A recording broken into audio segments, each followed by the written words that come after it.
2025च्या नगरपालिकेच्या निवडणुकीमध्ये शिवसेनेचा त्या ठिकाणी नगर अध्यक्षाचा उमेदवार पराभूत झाला। त्या ठिकाणी ते पराभव त्या ठिकाणी पचला जात नाहीये। आज कुठेतरी अंबरनाथ बालेकिल्ला म्हणून सांगितला जात होता, तो बालेकिल्ला नाही, हे त्या ठिकाणी दूध आणि पाणी वेगळं झालं। सत्य त्या ठिकाणी जनतेच्या समोर आलं, ते कुठेतरी पचत नाहीये। त्याच्यामुळे कुठेतरी बालिश प्रयत्न हे त्या ठिकाणी केले जातात। परंतु प्रयत्न करत असताना याच्यामध्ये भारतीय जनता पार्टी किंवा अंबरनाथ विकास आघाडीचे नगरसेवक फक्त नाही तर संपूर्ण अंबरनाथ त्या ठिकाणी डिस्टर्ब होत आहे। आज एवढं बालिश आहे, व्हिडिओ चालू झालं की माझ्या मोबाईल मधून काही फोटो काढले, तो आरोप चालू झाला। मी तर अध्यक्ष महोदयांना आणि मुख्य अधिकाऱ्यांना तेव्हा देखील सांगितलं, फोटो मला फोन चेक करा, कोणतेच फोटो तुम्हाला त्या ठिकाणी मिळणार नाही।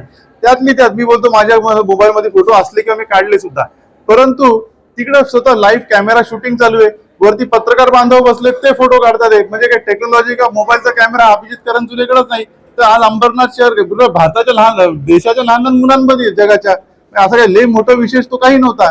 परंतु आज जो एक भोंगळा नाच त्यांच्या माध्यमातून या शहरात चालू आहे किंवा कुठेतरी या शहराला डिस्टर्ब करायचा प्रयत्न, आज आपण पाहू शकता की पावसाची पूर्वच्या तयारी करता या ठिकाणी चर्चाच होत नाहीये। म्हणजे किती ते लेखन इमॅच्युअर त्या ठिकाणी एखादा व्यक्ती कसा असू शकतो, हे खूप चांगलं उदाहरण ते त्या ठिकाणी शहराकरता देत आहेत।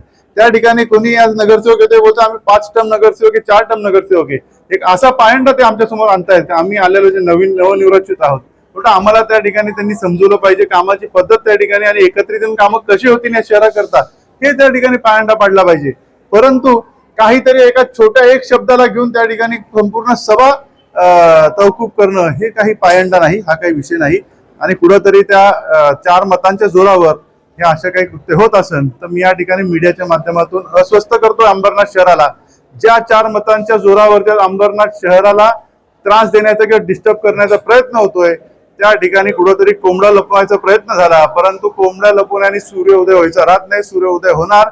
हे जे 4 किड्यांसारखे अंबरनाथ शहरामध्ये त्यांनी शहराला गोचिड म्हणून या ठिकाणी लावलं, त्यांचा त्या ठिकाणी निर्णय होणार। या सूर्योदयाच्या या सूर्यकिरणांनी हे 4ही सदस्य त्या ठिकाणी भस्म होणार।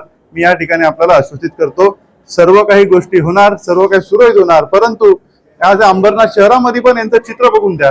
ज्यांनी 30 वर्ष अंबरनाथ शहरावर राज्य केलं असं सांगतात, त्यांनी आज सांगितलं की या ठिकाणी एक हाती तंबू आम्ही त्या ठिकाणी राज्य करत होतो, परंतु 1 महिना पण त्यांना त्या ठिकाणी सत्तेच्या शिवाय राहता येत नाहीये। 1 महिना पण त्या ठिकाणी अंबरनाथ शहरासाठी काम करता येत नाहीये। आज त्यांचा नगराध्यक्ष नाही, ते एकदम बेचैन त्या ठिकाणी ते होत आहे। आणि हे किती बालिश त्यांचं त्या ठिकाणी वागणूक आहे, संपूर्ण मीडिया बघते, संपूर्ण मीडियाच्या माध्यमातून शहर बघतंय।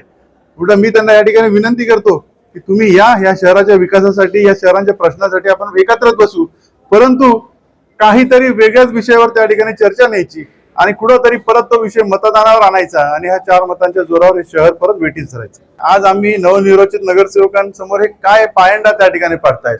आज आपण पाहतो की आपण लाईव्ह संपूर्ण ते व्हिडिओ शूटिंग त्या ठिकाणी चालू केली, म्हणजे लोकांनाही कळून द्या की आज गेल्या 3 टर्म 4 टर्म आपण कशा लोकांना त्या ठिकाणी निवडून दिलं। ह्या लोकांना कोणत्याच प्रकारे ह्या अंबरनाथ शहरांच्या प्रश्नांचं घेणं देणं नाही।